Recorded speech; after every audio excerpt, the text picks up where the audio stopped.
Hello everyone, मैं हूं विजय सिंह चारण। आराधना degree college Ahore में आपका बहुत बहुत स्वागत है। कल की क्लास में हमने पढ़ा था, सब्जेक्ट जूलॉजी का एक टॉपिक डिस्कस किया था अबाउट सेल। सेल के बारे में हमने पढ़ा था, सेल की डिस्कवरी पढ़ी थी, सेल की क्या क्या प्रॉपर्टीज हो सकती हैं, और उसके बाद में जो साइंटिस्ट ने सेल की, एनिमल सेल और प्लांट सेल की जो अध्ययन करके एक थ्योरी दी थी, जिसको हमने सेल थ्योरी बोला था, स्लाइडन और स्वान ने। तो उस सेल थ्योरी के बारे में डिस्कस किया, और हमने ये भी डिस्कस किया कि इस सेल की थ्योरी की कौन कौन से अपवाद हो सकते हैं, एक्सेप्शन हो सकते हैं। तो आज की क्लास में हम पढ़ेंगे कि सेल कितने प्रकार की हो सकती है, सेल के कौन कौन से टाइप हो सकते हैं। तो आज हम पढ़ेंगे, पहला अपना टॉपिक है प्रोकैरियोटिक एवं यूकैरियोटिक सेल। हिंदी में असीम केंद्री और ससीम केंद्री जिसे बोलते हैं। तो आज हम पढ़ेंगे prokaryotic and eukaryotic cell. Prokaryotic and eukaryotic cell. Prokaryotic and eukaryotic cell. तो जैसा कि आप सभी जानते होंगे कि प्रोकैरियोटिक सेल किसे कहेंगे और यूकैरियोटिक सेल किसे कहेंगे। इन दोनों के क्या क्या इसके अंदर विशेषताएं हैं, जिसके आधार पर हम कहेंगे कि ये सेल प्रोकैरियोटिक है और यूकैरियोटिक है। जैसा कि नाम से स्पष्ट है, प्रोकैरियोटिक, इसका मतलब होता है प्रिमिटिव। प्रिमिटिव इसका मतलब होता है प्रिमिटिव। इसके अंदर प्रिमिटिव टाइप का क्या पाया जाता है, जो जेनेटिक मटेरियल है उसका अरेंजमेंट है वो कैसा होगा, प्रिमिटिव टाइप होगा, आदिम प्रकार का। हिंदी में बोलते हैं इसको आदिम प्रकार। और अर्थात इसके अंदर क्या है, सत्य केंद्र। सत्य केंद्र क्या रहता है, अनुपस्थित रहता है। और जैसा कि नाम से स्पष्ट है यूकैरियोटिक, तो यूकैरियोटिक के अंदर क्या रहता है कि इसके अंदर जो क्या पाया जाता है, सत्य केंद्र पाया जाता है, ट्रू न्यूक्लियस पाया जाता है। ट्रू न्यूक्लियस या सत्य केंद्र पाया जाता है। तो बात यह है कि आखिरकार हम सत्य केंद्र किसे कहेंगे। हम बेसिकली ऐसा बोलते हैं कि इसके अंदर केंद्र अनुपस्थित रहता है और इसके अंदर केंद्र जो है सत्य केंद्र उपस्थित रहता है। तो हम आखिरकार सत्य केंद्र किसे कहेंगे और असत्य केंद्र किसे कहेंगे। जैसा कि अगर हम केंद्र की बात करें, न्यूक्लियस की बात करें, न्यूक्लियस की बात करें तो उसके अंदर न्यूक्लियस में 4 पार्ट पाया जाता है। पहला सबसे बाहर की ओर अगर हम देखें तो क्या पाया जाता है, न्यूक्लियर एनवेलप पाया जाता है। Nuclear envelope. उसके बाद में न्यूक्लियर कोर पाया जाता है। उसके बाद में जेनेटिक मटेरियल पाया जाता है। जेनेटिक मटेरियल पाया जाता है। और क्या पाया जाता है, न्यूक्लियोप्लाज्म पाया जाता है। अगर किसी केंद्र के अंदर nuclear envelope, nuclear core, genetic material क्या हो सकता है, डीएनए एंड आरएनए में भी प्रेजेंट। ठीक है, तो ये बातें क्या है, जेनेटिक मटेरियल और न्यूक्लियोप्लाज्म पाई जाती है। ये सारी बातें जिसके अंदर पाई जाएगी तो क्या रहेगा, उस केंद्र को हम बोलेंगे सत्य प्रकार का केंद्र। अब अगर न्यूक्लियर एनवेलप नहीं है तो सीधी सी बात है कि जेनेटिक मटेरियल साइटोप्लाज्म के साथ क्या हो जाएगा, मिक्स हो जाएगा। अब कोई न्यूक्लियर एनवेलप नहीं है तो न्यूक्लियोप्लाज्म और साइटोप्लाज्म क्या हो जाएगा, एक हो जाएगा, राइट। तो अगर हम बात करें कि प्रोकैरियोटिक सेल की बात करें तो प्रोकैरियोटिक सेल के अंदर जो जेनेटिक मटेरियल होता है वो कैसा होता है, पूरी सेल के अंदर बिखरा हुआ रहता है और ये किसी एक विशेष संरचना ऐसे नहीं बनाते जैसा हम कहाँ पढ़ते हैं, न्यूक्लियस के अंदर पढ़ते हैं।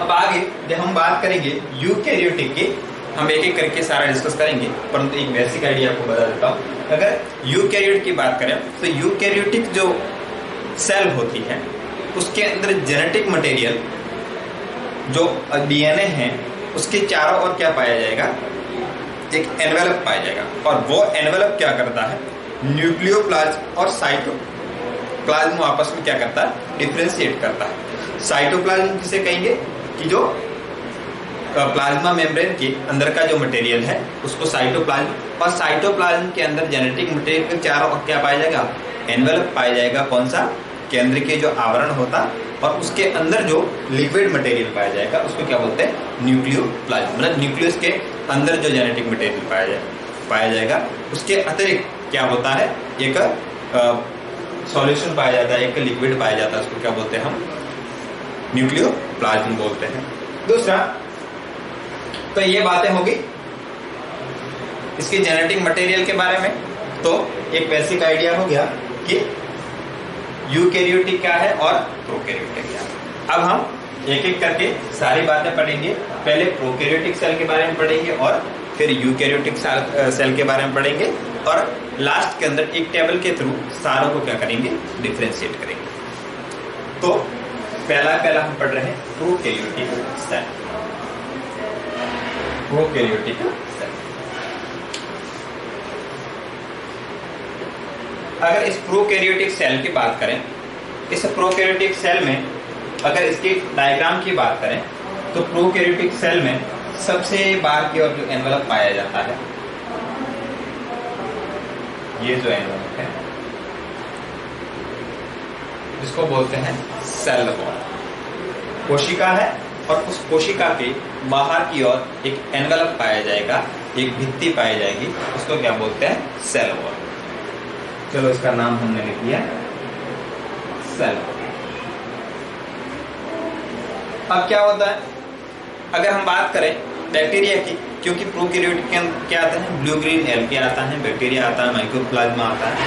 तो बैक्टीरिया के जो सेल वॉल होती है उसके बाहर की ओर एक और क्या पाई जाती है, एक परत पाई जाती है, जिसको क्या बोलते हैं, कैप्सूल बोलते हैं।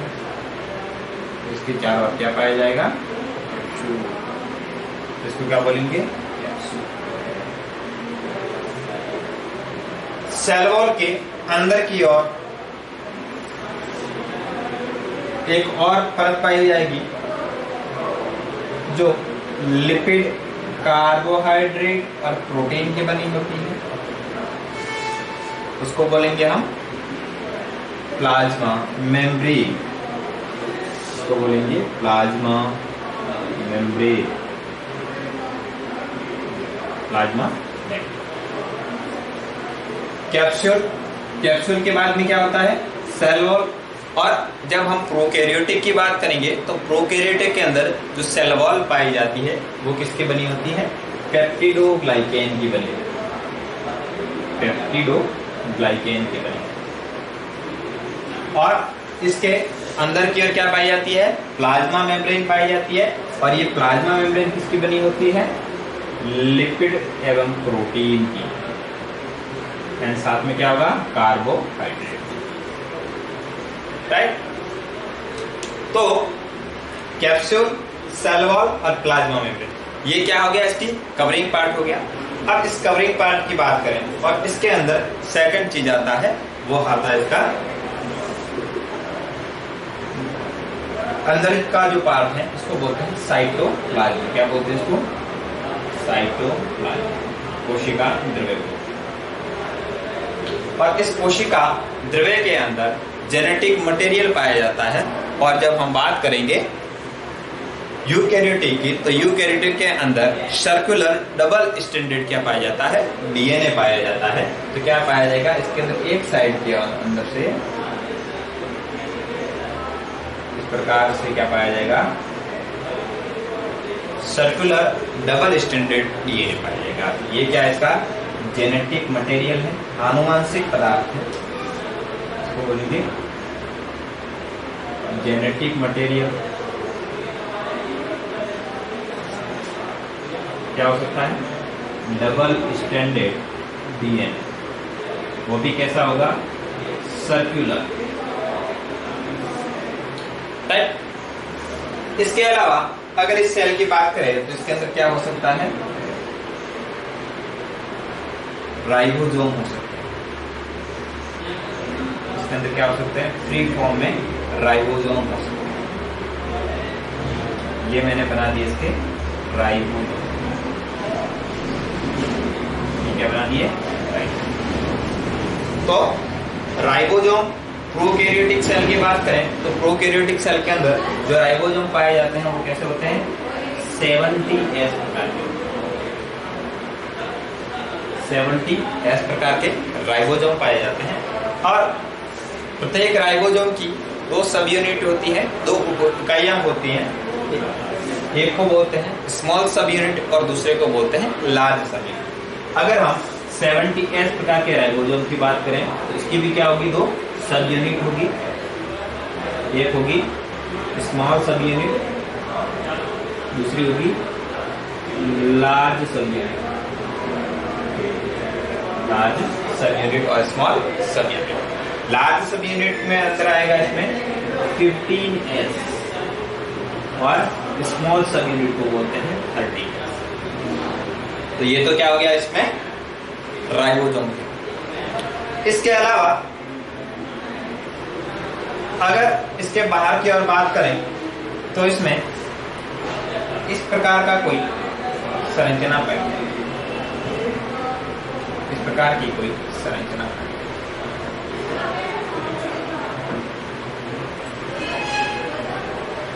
और सभी जानते हैं इस प्रकार की संरचना क्या कहलाती है, सीलिया कहलाती है।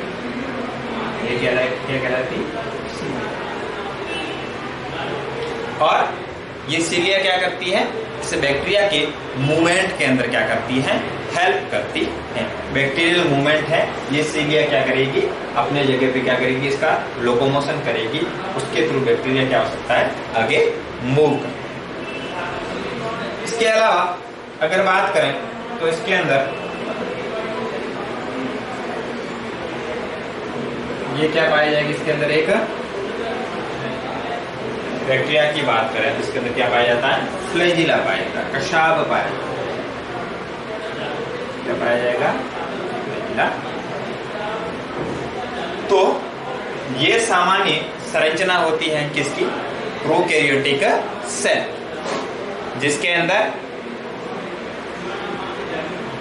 हमने क्या पढ़ा है, इसके एनवेलप के बारे में और जेनेटिक मटेरियल।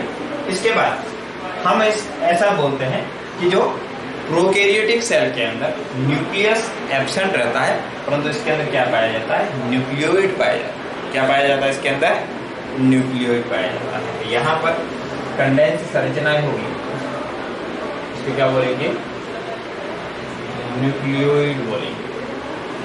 जहां पर डीएनए पाया जाएगा उसको क्या बोलेंगे, न्यूक्लियोइड बोलेंगे। इसके अलावा प्रोकैरियोटिक सेल के अंदर एक्स्ट्रा क्रोमोसोमल मटेरियल पाया जाएगा।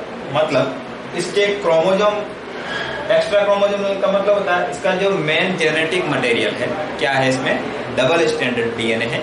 और उस डबल स्टैंडर्ड डीएनए के अलावा भी एक क्या पाया जाता है, सर्कुलर डीएनए पाया जाता है। और उस डीएनए को बोलते हैं, जैसा कि आपको पता चल गया होगा, इसको क्या बोलते हैं हम, प्लाज्मिड। क्या बोलते हैं इसको, प्लाज्मिड। तो ये सारी बातें होगी प्रोकैरियोटिक सेल के बारे में, ठीक है। तो प्रोकैरियोटिक सेल में कैप्सूल, सेल वॉल, पेप्टिडोग्लाइकेन की, प्लाज्मा मेम्ब्रेन, लिपिड और प्रोटीन और कार्बोहाइड्रेट की बनी होगी, साइटोप्लाज्म होगा। और साइटोप्लाज्म में बहुत सारे एंजाइम हो सकते हैं, प्रोटीन हो सकते हैं फ्री फॉर्म में, राइट। तो ये सारा क्या हो सकता है, इस प्लाज्मा मेम्ब्रेन में हो सकता है। दूसरा क्या है, जेनेटिक मटेरियल है। तो जेनेटिक मटेरियल को क्या बोलते हैं, यहाँ पर सर्कुलर डबल स्टैंडर्ड डीएनए पाया जाएगा। और ये रीजन क्या कहलाता है, न्यूक्लियोइड कहलाता है। इसके अलावा इसमें फ्री फॉर्म में राइबोसोम पाए जाते हैं। और राइबोसोम कैसे होते हैं, 70S प्रकार के होते हैं। और इस 70S प्रकार के अंदर क्या होता है, स्मॉल सब यूनिट होती है और लार्ज सब यूनिट होती है। स्मॉल सब यूनिट को 30s बोलते हैं और लार्ज सब यूनिट को 15s बोलते हैं, 50s बोलते हैं। इसके अलावा ये जो जेनेटिक मटेरियल है, इसके अलावा इसके अंदर और सर्कुलर डीएनए पाया जाता है, उसको बोलते हैं एक्स्ट्रा क्रोमोसोमल डीएनए। और ये जो एक्स्ट्रा क्रोमोसोमल डीएनए है, इसको क्या बोलते हैं? प्लाज्मिड बोलते हैं। और ये प्लाज्मिड क्या करता है? इसको रेजिस्टेंट जो प्रॉपर्टी होती है वो प्रोवाइड करता है। तो ये सारी बातें। इसके अलावा अगर बाहर की ओर देखें तो यहाँ पर क्या है? फिलामेंट लाइक संरचना पाई जाएगी। ये जो है इसको क्या बोलते हैं? सीलिया बोलते हैं। और ये सीलिया क्या करती है? इसको मूवमेंट के अंदर हेल्प करती है। दूसरा क्या है? इसके अंदर क्या पाई जाती है? फ्लैजिला पाई जाती है। और ये फ्लैजिला इसको क्या करती है? फ्री फॉर्म में तैरने में और इसको स्टेबिलिटी प्रोवाइड करती है। तो ये मेन बातें होगी अपनी प्रोकैरियोटिक सेल के बारे में। और प्रोकैरियोटिक सेल की एग्जांपल लिखना चाहिए, क्या लिखेंगे आप? प्रोकैरियोटिक सेल के एग्जांपल आप लिखिए तो बताइए कोई। पहला क्या है? बैक्टीरिया। दूसरा क्या है? माइकोप्लाज्मा। माइकोप्लाज्मा। तीसरा क्या है? बैक्टीरिया। और इसमें क्या है? ब्लू ग्रीन एलगी, नील हरित शैवाल। तो ये सारे के सारे एग्जांपल किसके हैं? प्रोकैरियोटिक सेल के हैं, प्रोकैरियोटिक ऑर्गेनिज्म के। तो नेक्स्ट हम पढ़ेंगे यूकैरियोटिक सेल।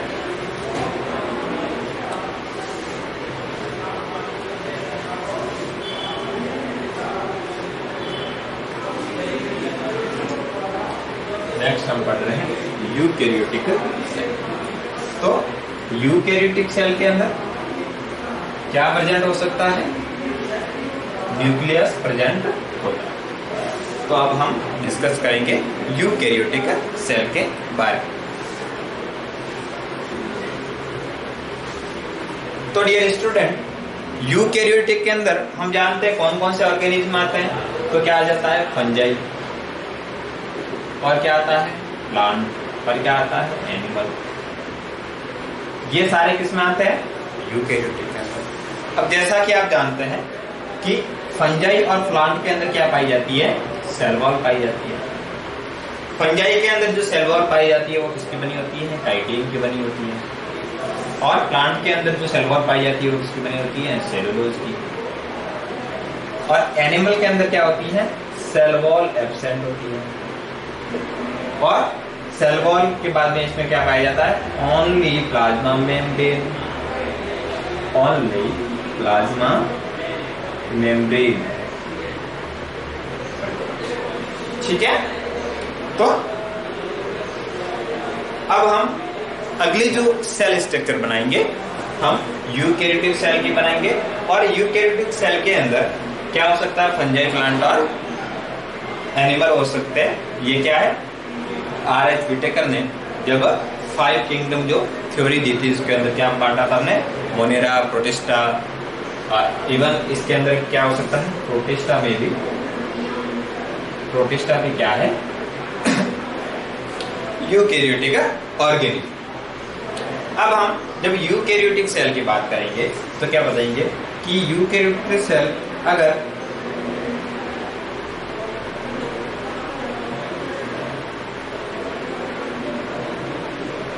विजिबल नो, मैं थोड़ा ऊपर बना लेता हूँ, यहाँ से आपको दिखेगा नहीं, इसको हटा देते हैं, आप समझ के होंगे।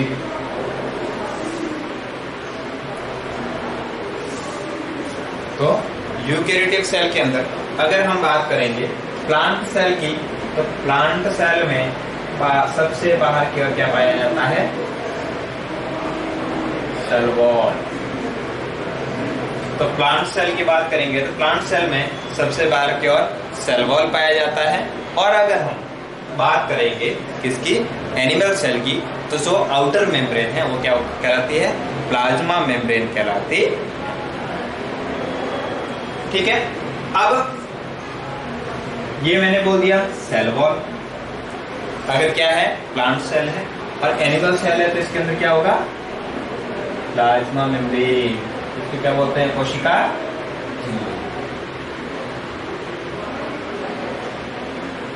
ये बना लिया मैंने कोशिका। तो जैसा कि नाम से स्पष्ट है,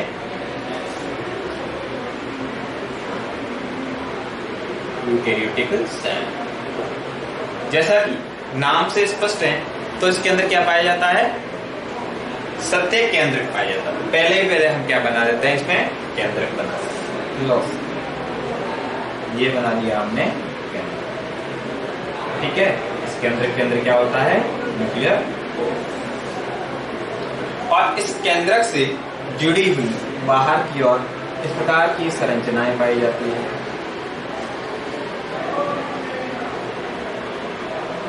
आप समझ गए होंगे इसको क्या बोलते हैं?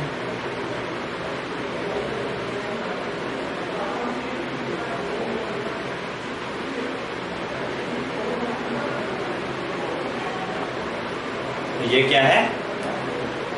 इसको बोलते हैं, ये जो मध्य वाला पार्ट है उसको बोलते हैं केंद्रक। इसको क्या बोलेंगे? न्यूक्लियस। और इस न्यूक्लियस के बाहर की ओर इस प्रकार की संरचनाएं दिखाई देंगी, उसको बोलते हैं एंडोप्लाज्मिक रेटिकुलम। शॉर्ट में इसको क्या बोलते हैं? ER, अंतःप्रदवी जालिका। अंतःप्रदवी रेटिकुलम यानी ER, अंतःप्रदवी जालिका। और इस अंतःप्रदवी जालिका के ऊपर कहीं कहीं पर इस प्रकार से ग्रेन्यूल के रूप में, छोटे कणों के रूप में क्या हो सकते हैं? राइबोसोम उपस्थित रह सकते हैं। क्या रह सकते हैं? राइबोसोम। आप सभी जानते हैं इस राइबोसोम का काम क्या रहता है? Protein synthesis. ठीक है, ये क्या है? राइबोसोम। इसके अलावा इसके अंदर ऐसी संरचना पाई जाएगी, बहुत सारी इस प्रकार की संरचनाएं आपको दिखाई देगी सेल के अंदर। और आप समझ गए होंगे ये संरचना किसकी है? इसको क्या बोलते हैं अपन? इसको बोलेंगे माइटोकॉन्ड्रिया। और ये माइटोकॉन्ड्रिया में क्या होता है? इलेक्ट्रॉन ट्रांसपोर्ट चेन होती है। और ये इलेक्ट्रॉन ट्रांसपोर्ट चेन क्या करती है? बॉडी को एनर्जी प्रोवाइड करती है। ठीक है, तो इसको क्या बोलेंगे हम? माइटोकॉन्ड्रिया। क्या बोलेंगे? माइटोकॉन्ड्रिया। इसको बोलेंगे प्लाज्मा मेम्ब्रेन। प्लाज्मा। तो ये क्या हो गया? Endoplasmic reticulum. और एंडोप्लाज्मिक रेटिकुलम के बाद में इस प्रकार की और संरचना आपको दिखाई दे सकती है, कैसे?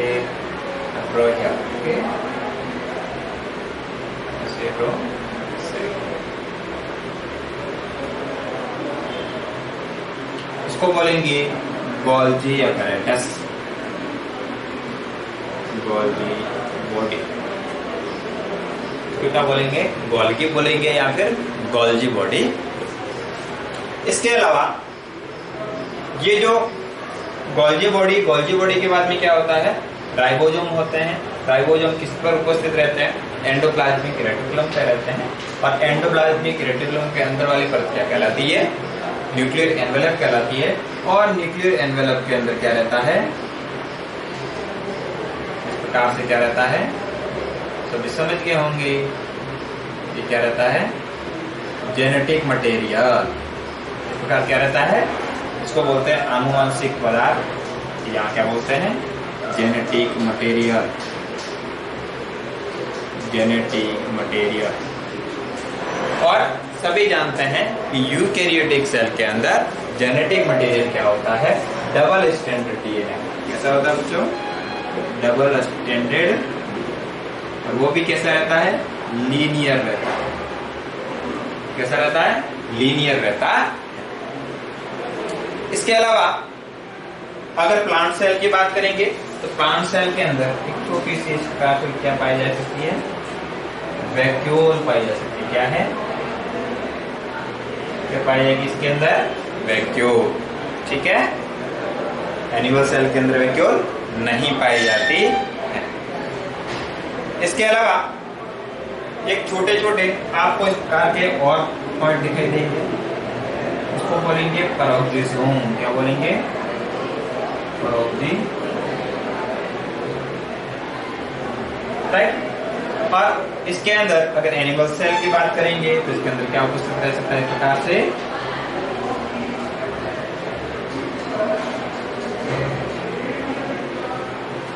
इस प्रकार से समझ के होंगे। ये क्या है?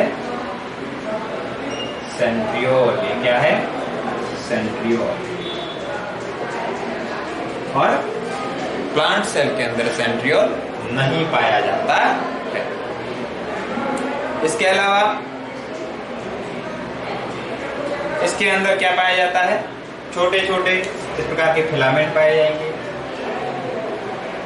ठीक है, इस प्रकार के फिलामेंट पाए जाएंगे, उसको बोलते हैं माइक्रोफिलामेंट। माइक्रोफिलामेंट। तो इसके अंदर क्या रहता है? माइक्रोट्यूब्यूल, ट्यूब्यूल, ठीक है। और ये सारी क्या रहता है इसके अंदर? फिलामेंट उपस्थित रहते हैं, जो इसको क्या करते हैं? इसको स्केलेटन प्रोवाइड करते हैं। इसके अलावा इसके अंदर बात करें तो छोटे छोटे एक और संरचना हो सकती है इस प्रकार से, इसको हमने बोल दिया लाइसोजोम। क्या बोलेंगे हम? लाइसोजोम, ठीक है। तो क्या हो गया? माइटोकॉन्ड्रिया हो गया, गोल्जी बॉडी हो गया, लाइसोजोम हो गया, ईआर हो गया। ईआर दो प्रकार से हो सकता है, हम आगे पढ़ेंगे, एसईआर और आरईआर। तो क्या पढ़ लिया हमने कि स्टार्टिंग से बताता हूं, अगर प्लांट सेल है तो सबसे बाहर की ओर क्या होगा? सेल वॉल होगी। प्लांट के अंदर सेल वॉल जो बनी होती है किसकी होती है?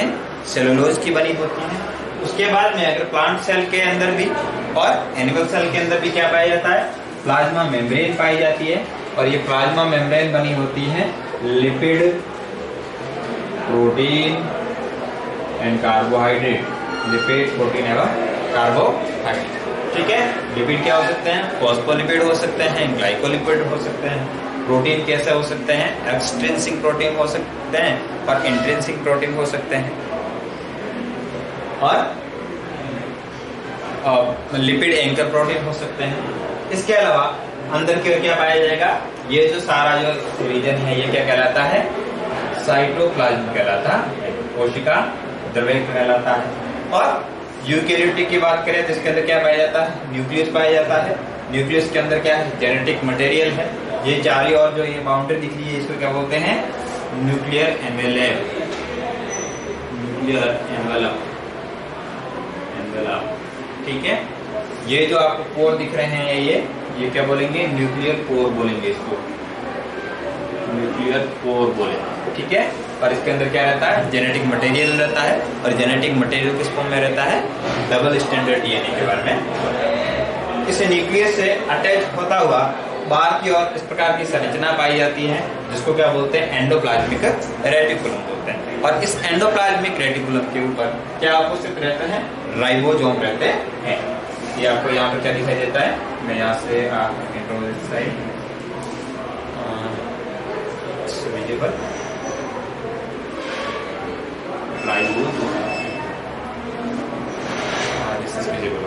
ठीक है। राइबोसोम की बात करें तो यूकेरियोटिक के अंदर राइबोसोम कैसे होते हैं? 18S प्रकार के होते हैं। और इसके अंदर दो सब यूनिट होती है, एक होता है 16S और दूसरा होता है 14। ये क्या है? स्मॉल सब यूनिट है और ये कैसी है? लार्ज सब यूनिट है, सब यूनिट है। अब एंडोप्लाज्मिक रेटिकुलम के अंदर जिस जगह पे राइबोसोम पाए जाते हैं उसको बोलते हैं रफ एंडोप्लाज्मिक रेटिकुलम, ठीक है। खुरदरी अंतःप्रदवी जालिका, मतलब इसके ऊपर क्या पाया जाएगा? राइबोसोम है। यहाँ पर देख सकते हैं आप, ये क्या है? राइबोसोम है, इसको क्या बोलेंगे? रफ एंडोप्लाज्मिक रेटिकुलम, RER बोलते हैं। और जहां पे क्या है? राइबोसोम उपस्थित नहीं है, उसको क्या बोलते हैं? SER बोलते हैं, स्मूथ एंडोप्लाज्मिक रेटिकुलम। इसके अलावा इस एंडोप्लाज्मिक रेटिकुलम के नीचे की ओर क्या पाई जाती है, गोल्जी एपरेटस पाई जाती है। तो गोल्जी एपरेटस का क्या काम है कि जो एंडोप्लाज्मिक रेटिकुलम के ऊपर जो राइबोसोम है वो क्या बनाते हैं, प्रोटीन बनाते हैं, और ये प्रोटीन का ट्रांसफर कर देते हैं ये इस गोल्जी एपरेटस को, और ये गोल्जी एपरेटस क्या करती है, बाकी सारी जगहों के अंदर क्या करती है, ट्रांसफर। ठीक है। दूसरा क्या है, प्लांट सेल की बात करेंगे क्या पाया जाएगा, वैक्यूल्स। और प्लांट सेल की बात करें तो प्लांट सेल में क्या हो सकता है, और क्या हो सकता है, इस प्रकार से मैं बना दूं, आई थिंक ठीक है, ऐसे इस प्रकार के संरचना और बना देते हैं, उसको क्या बोलेंगे हम, क्लोरोप्लास्ट बोलेंगे। क्या बोलेंगे, क्लोरोप्लास्ट। तो एनिमल सेल के अंदर क्लोरोप्लास्ट नहीं पाया जाता है, बट अगर हम प्लांट सेल की बात करेंगे तो उसके अंदर क्या पाया जा सकता है, क्लोरोप्लास्ट पाया जाता है। दूसरा इसके अंदर क्या पाया जाएगा, छोटे छोटे ये जो है ये रेस्पिरेटरी ऑर्गन है, इसको क्या बोलेंगे, माइटोकॉन्ड्रिया। आप सभी जानते हैं कि माइटोकॉन्ड्रिया के ऊपर इलेक्ट्रॉन ट्रांसपोर्ट चेन चलती है, और ये इलेक्ट्रॉन ट्रांसपोर्ट चेन क्या करती है, इसके अंदर कॉम्प्लेक्स रहते हैं, complex first, second, third, fourth and ATP synthesis, और ये क्या करती है, जो NADPH है उनसे FADH2 है, उससे क्या करती है, इलेक्ट्रॉन लेती है, और फाइनली इलेक्ट्रॉन क्या करती है, ऑक्सीजन को दे देती है। और ऑक्सीजन को जब तक इलेक्ट्रॉन देती है तो ये साइकिल के थ्रू से क्या होता है, पाथवे होता है, उस पाथवे के अंदर क्या रहता है, 10 प्रोटॉन है, इनसाइड से क्या हो जाता है, बाहर की ओर डंप कर देते हैं। इस प्रकार से एक NADPH से क्या होता है, 2.5 ATP का क्या होता है, जनरेशन होता है। ये साइकिल कहाँ चलती है, माइटोकॉन्ड्रिया के अंदर। इसके अलावा बात करें इसके अंदर क्या पाया जाता है, सेंट्रियोल। एनिमल सेल की बात करें तो सेंट्रियोल क्या करता है, स्पिंडल फाइबर का फॉर्मेशन करता है। स्पिंडल फाइबर प्लांट सेल के अंदर सेंट्रियोल एब्सेंट होता है, एनिमल सेल के अंदर क्या होता है, सेंट्रियोल उपस्थित रहता है। अब जब सेल को डिवाइड करना होगा तो ये क्या करेगा, बीच में से क्या हो गया, सेंट्रियोल दो भागों में विभाजित हो जाएगा, और कहाँ आ जाएगा, पोल पर आ जाएगा, और उसके बाद में क्या हो जाएगा, न्यूक्लियर का क्या करेगा, विभाजन। दूसरी बात, इसके अंदर माइक्रोफिलामेंट पाए जाते हैं, माइक्रोट्यूब्यूल्स है, माइक्रोफिलामेंट है, इंटरमीडिएट फिलामेंट है।